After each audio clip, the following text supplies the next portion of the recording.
trigeminal neuralgia, okay, so we're finishing off our little list of headaches and facial pains.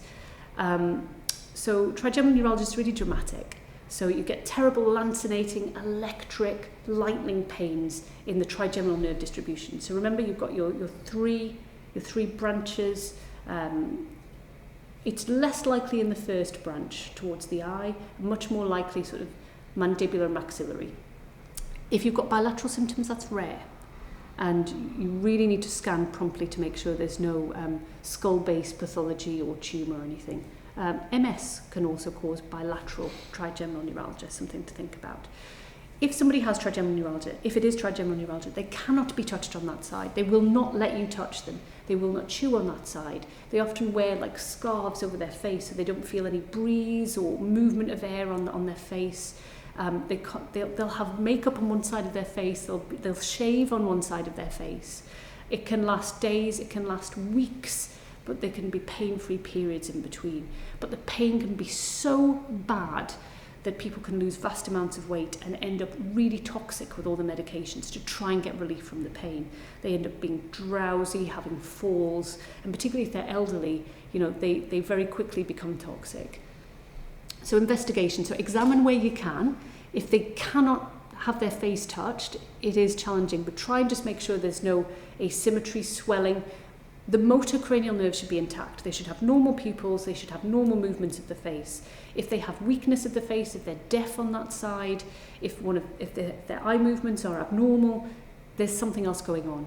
So there's something creeping through the skull and picking off cranial nerves. So trigeminal neuralgia is just a syndrome of pain in the trigeminal distribution. There should be nothing else on examination. Look for dental things. So I've had lots of people now that dentistry is really hard to access in the UK with bad caries, sort of abscesses in the mouth. So Stenson's duct, the parotid opening in the mouth, if you squeeze, so again, if it's trigeminal neuralgia, you wouldn't expect to be able to squeeze over it. It can sometimes ooze out pus and they get a bad taste in their mouth and a bad smell, and that's parotiditis, and that could be very painful as well and can affect the trigeminal nerve. Are there any other neurological issues? So do they have symptoms that might suggest MS and then they've got trigeminal neuralgia? So have they had a loss of vision in one eye, optic neuritis? Have they had weakness in both legs, transverse myelitis? That can be helpful to know.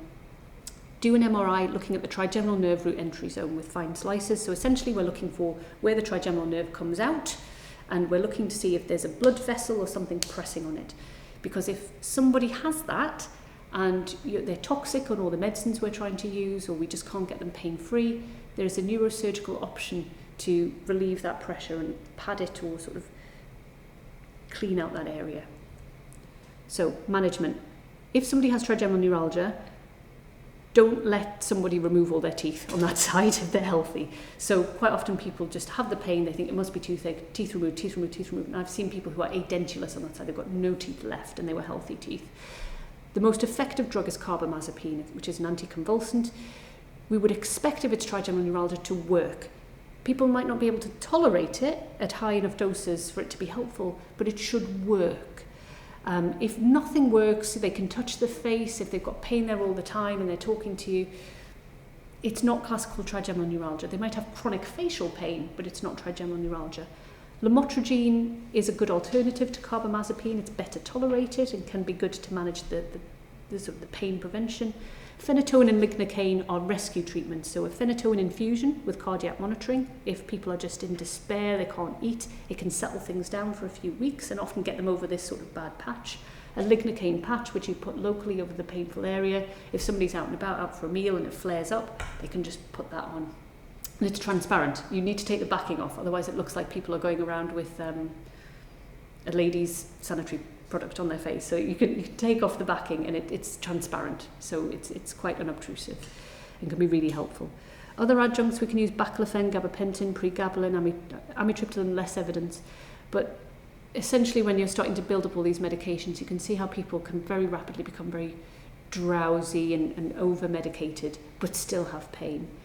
Now, if there is a tumour, a CP angle tumour, so we've talked about cerebellopontine angle tumours in another lecture, or a blood vessel that's pressing, there is potential for surgical management.